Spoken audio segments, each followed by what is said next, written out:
Selamat bertemu kembali pada teman-teman mahasiswa peserta pengabdian mahasiswa semester genap tahun akademik 2019-2020. Salam sehat buat teman-teman peserta pengabdian pandemika semester genap tahun akademik 2019-2020. Semoga kita semua diberi kesehatan, kekuatan.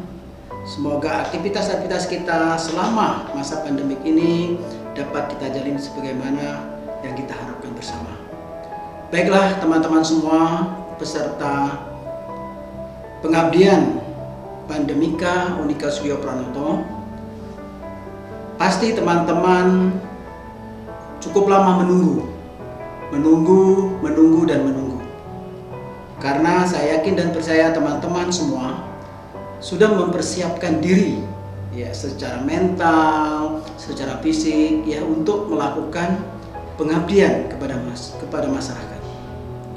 Baiklah, pada kesempatan ini kami dari APPM Unika Suryo Pranoto Semarang akan memberikan gambaran secara umum, secara singkat mengenai pengabdian mahasiswa di masa pandemi COVID-19,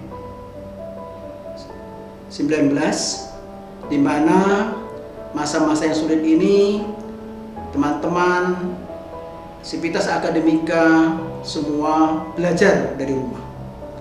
Tentunya ini pun juga akan terimbas, akan berdampak kepada kegiatan-kegiatan lainnya, terutama kegiatan-kegiatan pengabdian mahasiswa kepada masyarakat. Teman-teman semua yang saya sayangi dan saya rindukan untuk bertemu, kegiatan pengabdian mahasiswa kepada masyarakat pada semester genap tahun akademik 2019-2020 ini akan sangat berbeda dengan pengabdian-pengabdian yang kita sering sebut KKN, KKO dan KKS pada semester-semester yang lalu, di mana pelaksanaannya itu mahasiswa bisa langsung bertemu dengan mitra-mitra dampingannya. Tetapi pada masa pandemi COVID-19 ini tentunya kita harus mematuhi peraturan-peraturan yang ditetapkan oleh pemerintah, yang sering kita sebut kita mengikuti protokol kesehatan. Baiklah,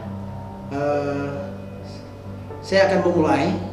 Yang pertama, dasar pertimbangan mengapa LPPM mengambil alternatif untuk melakukan pengabdian mahasiswa secara online. Sebagaimana kita ketahui bahwa telah terjadi pandemi COVID-19 yang mewabah di seluruh negara yang ada di dunia ini. Kemudian Indonesia pun juga mendapatkan atau tertimpa juga pandemi COVID-19 ini. Kemudian tentunya Unika pun juga bagian dari negara kita. Bapak Rektor mengeluarkan berbagai surat edaran di mana mahasiswa juga belajar dari rumah. Kemudian juga Bapak Ibu dosen belajar mengajar dari rumah. Kemudian hampir 75% kegiatan-kegiatan di kampus itu dialihkan ke rumah. Nah, KKN atau KKU atau KKS itu adalah merupakan mata kuliah di mana mata kuliah ini memang harus kita jalankan, harus kita laksanakan. Dan KKN ini merupakan aplikasi ilmu pengetahuan teman-teman yang dapat diterapkan kepada masyarakat. Kemudian juga mahasiswa dapat berinteraksi dengan masyarakat karena nantinya mereka akan terjun ke masyarakat. Paling tidak mereka belajar bagaimana kehidupan masyarakat. Kemudian masyarakat pun juga mendapatkan banyak ilmu pengetahuan yang didapat dari interaksi mahasiswa dengan masyarakat. Kemudian juga melatih mahasiswa untuk belajar berkontribusi, ikut memikirkan persoalan-persoalan yang ada di masyarakat. Jadi secara garis besar tujuannya adalah pertama, mahasiswa dapat mengaplikasikan ilmu pengetahuan dan teknologi yang didapatkan selama kuliah kepada masyarakat. Kemudian sekaligus juga belajar bagaimana kehidupan masyarakat. Kemudian masyarakat juga mendapatkan ilmu pengetahuan yang ditransfer oleh mahasiswa kepada masyarakat. Teman-teman semua, pelaksanaan kegiatan pengabdian di masa COVID-19 ini kami rencanakan dilakukan secara online. Artinya mahasiswa, teman-teman tidak mungkin dapat bertemu langsung dengan mitra Anda. Walaupun nanti di sekitar bulan Juli Agustus kemungkinan situasi sudah sangat kondusif, mungkin ini dalam kata-kata mungkin teman-teman bisa bertemu dengan masyarakat mitra dampingannya, tentunya harus memenuhi protokol kesehatan. Tapi paling tidak kami menekankan bahwa interaksi langsung kepada mitra itu kalau bisa diminimalkan mungkin. Ya, jadi dalam arti kata kita melaksanakan kegiatan secara online. Teman-teman semua, karena kegiatan pengabdian yang sering kita kenal selama ini ada KKN, KKU, KKS. Nah, untuk periode ini kegiatan KKN, KKU, KKS itu akan dijadikan satu yang akan kita laksanakan pada bulan Juli Agustus. Yang kita beri nama yaitu Pandemika, yaitu pengabdian masyarakat yang adaptif menghadapi pandemi COVID-19 oleh mahasiswa Unika Sugio Pranoto. Kemudian yang perlu kami sampaikan, pengabdian untuk semester genap tahun akademik 2019-2020 ini kita fokuskan di Kota Semarang. Ada beberapa pertimbangan. Pertama, kita memang sudah ada kerjasama MOU dengan Bapak Wali Kota Semarang. Yang kedua, sudah ada PKS, perjanjian kerjasama antara Ketua Tim Penggerak PKK Kota Semarang dengan Kepala LPPM. Kemudian juga kita ada PKS dengan beberapa kepala kelurahan di wilayah Kota Semarang. Dan yang terakhir pertimbangan kami adalah sebagian besar mahasiswa Unika yang mengikuti pengabdian atau mengikuti program Pandemika ini kurang lebih 80% berasal dari Kota Semarang. Inilah dasar pertimbangan kami kenapa kami menetapkan wilayah pengabdian di Kota Semarang. Kemudian ada persyaratan-persyaratan lain yang harus dipenuhi oleh teman-teman semua. Sebenarnya persyaratan itu sama seperti pelaksanaan pengabdian KKN, KKU, KKS di semester-semester yang lalu. Memang kami lebih menegaskan kepada adanya fakta integritas. Maksudnya adalah para peserta Pandemika ini harus betul-betul mentaati, ya, harus betul-betul mematuhi aturan-aturan, baik aturan-aturan yang ditetapkan oleh LPPM yang berkaitan dengan pelaksanaan Pandemika dan juga peraturan-peraturan di masa pandemi ini yang sering kita sebut sebagai protokol kesehatan. Jadi kami harapkan teman-teman nanti dalam melaksanakan kegiatan pengabdian ini betul-betul memperhatikan hal-hal yang sudah kami sampaikan. Dan mudah-mudahan teman-teman sebagai agent, ya, jadi agent perubahan di dalam memasuki situasi new normal. Kemudian teman-teman semua, pelaksanaan pengabdian yang kita sebut Pandemika ini akan kita mulai, akan kita terjunkan Anda ke lapangan, yaitu pada tanggal 17 Juli sampai dengan 15 Agustus 2020. Jadi kurang lebih 1 bulan. Nah, sebelum penerjunan, teman-teman semua, ada beberapa kegiatan yang harus teman-teman ikuti. Dalam waktu yang dekat, nanti teman-teman akan diberikan informasi tentang pembagian kelompok. Kemudian nanti teman-teman mengikuti pembekalan. Setelah itu ada observasi ke lapangan, di mana teman-teman nanti mencari informasi, ya, mencoba menggali persoalan-persoalan yang muncul di masyarakat, terutama yang berkaitan dengan masyarakat yang memang ya terkena dampak COVID-19 ini. Kemudian dari hasil observasi itu teman-teman membuat proposal dan membuat program kerja. Kemudian kegiatan berikutnya nanti ada seminar observasi atau seminar proposal program kerja. Setelah itu teman-teman nanti akan dilepas ya secara online. Kami harapkan nanti Bapak Rektor bersama Bapak Wali Kota bisa melepas teman-teman. Kemudian nanti teman-teman akan melaksanakan program kerjanya yang kita mulai, saya sampaikan tadi, mulai tanggal 17 Juli sampai dengan 15 Agustus, kurang lebih 1 bulan. Kami mohon program kerja yang sudah disepakati antara teman-teman dengan mitra dampingan dan juga dengan Bapak Ibu DPL nantinya dapat dijalankan, dan mohon tidak meninggalkan program-program yang sudah direncanakan tetapi tidak dilaksanakan. Kemudian nanti ada penarikan.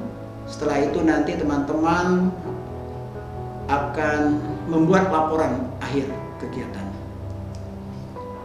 Kemudian jadwal secara rinci itu nanti teman-teman bisa lihat di buku panduannya. Buku panduan nanti akan kami sampaikan melalui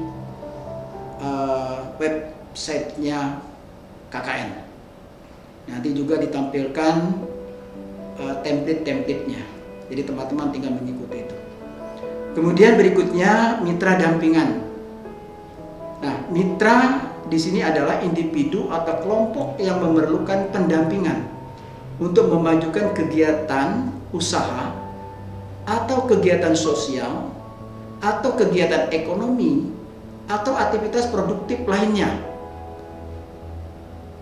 yang terdiri dari ada namanya unit usaha mikro ya atau UMKM, ada kelompok PKK, tingkat RW, tingkat RT, kemudian kelompok kegiatan sosial kemasyarakatan di wilayah RT, RW atau kelurahan, kemudian ada Karang Taruna, ada komunitas aktivis sosial. Ya misalnya ada anak jalanan, peduli lingkungan ya dan sebagainya. Nah, mitra yang akan didampingi oleh peserta Pandemika berada di wilayah Kota Semarang. Jadi tadi saya sampaikan bahwa pengabdian kita ini itu di wilayah Kota Semarang, yang difokuskan kepada mitra yang terkena dampak pandemi COVID-19. Kemudian teman-teman nanti akan didampingi oleh Bapak Ibu DPL. Mahasiswa dalam melaksanakan pengabdian akan dibimbing, diarahkan ya oleh DPL, dosen pembimbing lapangan. Jadi teman-teman ada kesulitan, ada persoalan, silakan berdiskusi dengan Bapak Ibu DPL yang nanti akan disampaikan kepada teman-teman siapa DPL teman-teman. Kemudian ada beberapa wilayah yang menjadi dampingan LPPM. Jadi teman-teman nanti ada 2 opsi yang bisa diambil dari teman-teman dan kelompoknya. Teman-teman dan kelompok nanti diberi kebebasan untuk menentukan pilihan mitra dampingannya. kami menyiapkan mitra-mitra yang selama ini kami dampingi. Ada beberapa wilayah. Kemudian juga teman-teman boleh mengambil atau menentukan sendiri mitra dampingannya yang di luar dampingan LPPM. Ada beberapa persyaratan yang tentunya harus teman-teman ikuti. Persyaratannya nanti akan diuraikan di dalam buku panduan. Kemudian berikutnya adalah setelah teman-teman selesai melakukan pengabdian ini, tentunya teman-teman punya kewajiban membuat laporan pengabdian yang telah teman-teman lakukan. Ada 2 output yang harus teman-teman kerjakan. Yang pertama, output wajib. Ini memang harus, hukumnya wajib, yaitu laporan akhir pelaksanaan kegiatan. Ada laporan observasi, video pelaksanaan program kerja, kemudian juga ada resume kegiatan, kemudian ada foto-foto kegiatan. Nanti semua itu akan disampaikan di template-nya. Jadi template nanti akan disampaikan poin-poin itu, teman-teman tinggal mengikuti. Itu output wajib. Kemudian output tambahan.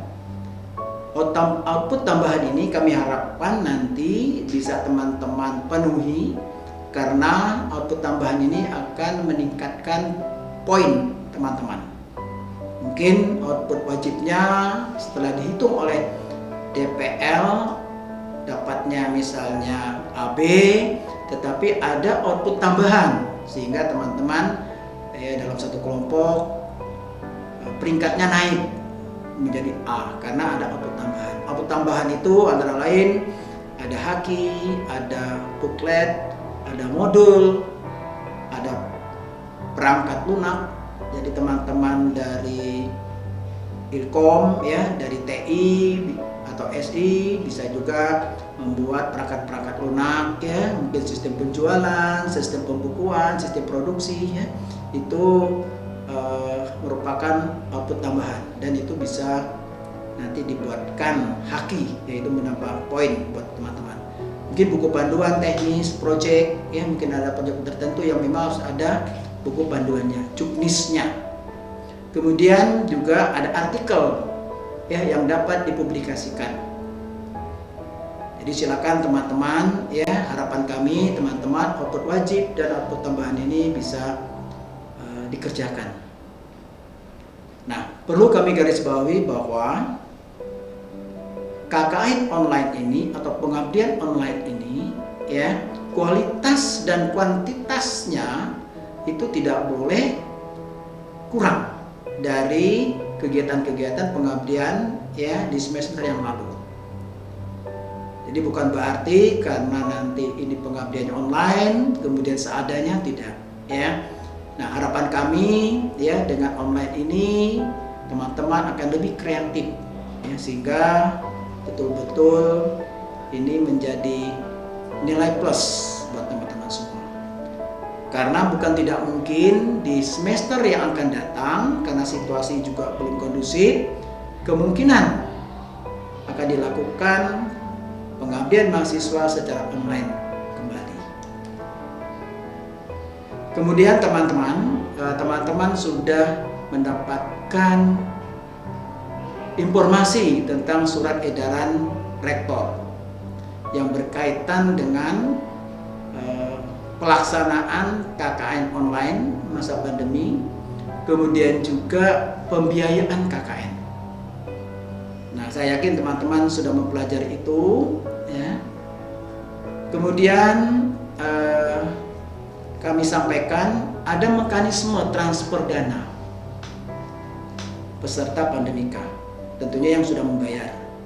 Pertama, mahasiswa yang sudah membayar biaya program pandemika itu mengisi formulir atau POM, data, nomor rekening, dan nama bank melalui Sintak. Silakan teman-teman ya, kemarin informasi ini sudah kami share melalui Senat Mahasiswa Universitas dan juga lembaga-lembaga ormawa lainnya. Saya yakin teman-teman sudah mendapatkan itu. Tolong segera dilakukan. Itu kami beri waktu ya, mulai tanggal 15 sampai tanggal 20 Juni 2020. Kemudian dana akan ditransfer oleh BAK, Biro Administrasi Keuangan Unika, ke rekening mahasiswa. Jadi rekening sesuai dengan poin pertama tadi. Teman-teman mengisi rekeningnya MyBank atau bank yang lain. Jadi akan ditransfer oleh BAK ke rekening mahasiswa setelah, tolong diperhatikan, setelah program kerja disetujui oleh DPL.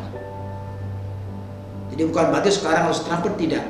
Syaratnya adalah setelah program kerja disetujui oleh DPL, maka 1.100.000 itu akan kami transfer ke rekening teman-teman semua. Tetapi jangan lupa ya, Rp350.000 itu silakan dikelola oleh kelompok. Jadi masing-masing mahasiswa nanti akan ya men-share dana sebesar Rp350.000 per mahasiswa untuk membiayai program kerjanya. Silakan dikelola oleh kelompoknya masing-masing secara transparan. Kami yakin dan percaya teman-teman ya mampu untuk bekerja sama mengkoordinir dana-dana dari teman-teman yang sudah dikeluarkan untuk kegiatan tersebut. Kemudian teman-teman ya, karena Unika menggunakan bank MyBank, maka kalau rekening teman-teman itu dari MyBank, maka tidak dibebani biaya transfer. Tetapi kalau rekening teman-teman mahasiswa di luar MyBank, maka akan dikenakan biaya transfer. Nah, biaya transfer itu dipotong dari dana teman-teman yang akan ditransfer. Gitu ya teman-teman. Kemudian saya minta tolong teman-teman ya, ada tanggal-tanggal yang perlu teman-teman cermati dan diingat.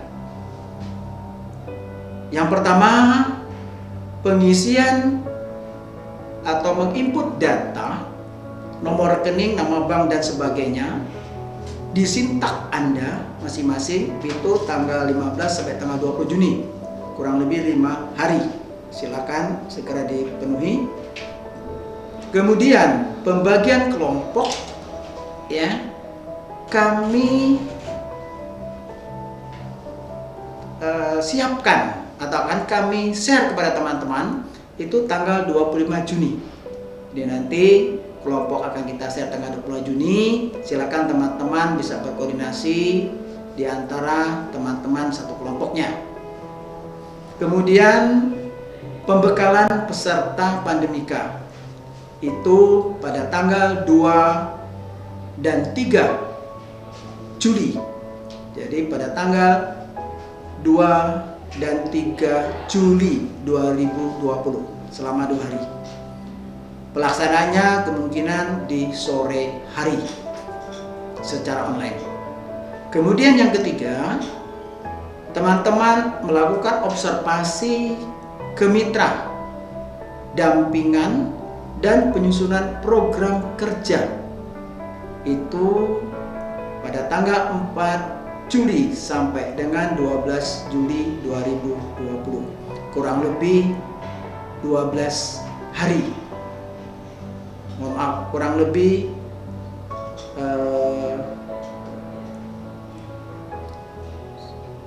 11 atau 10 hari.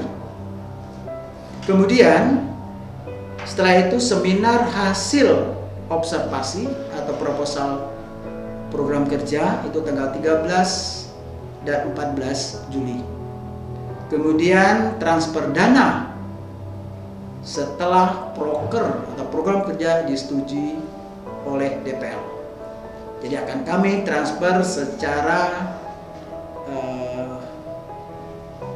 periodik gitu ya.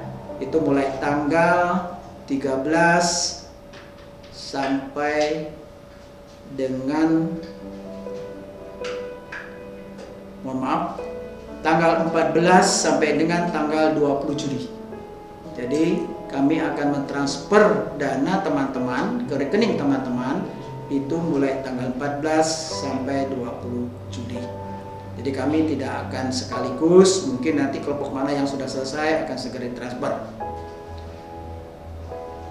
Kemudian pelepasan peserta Pandemika itu tanggal 17 Juli secara online. Kemudian pelaksanaan program Pandemika itu tanggal 17 Juli sampai dengan 15 Agustus. Demikian teman-teman ya, informasi secara umum. Kemudian aktivitas secara detailnya teman-teman nanti bisa melihat di buku panduan. Di buku panduan itu nanti tertera, tertulis ya secara rinci, secara runtut apa-apa yang harus teman-teman lakukan. Demikian dan terima kasih. Salam sehat untuk kita semua.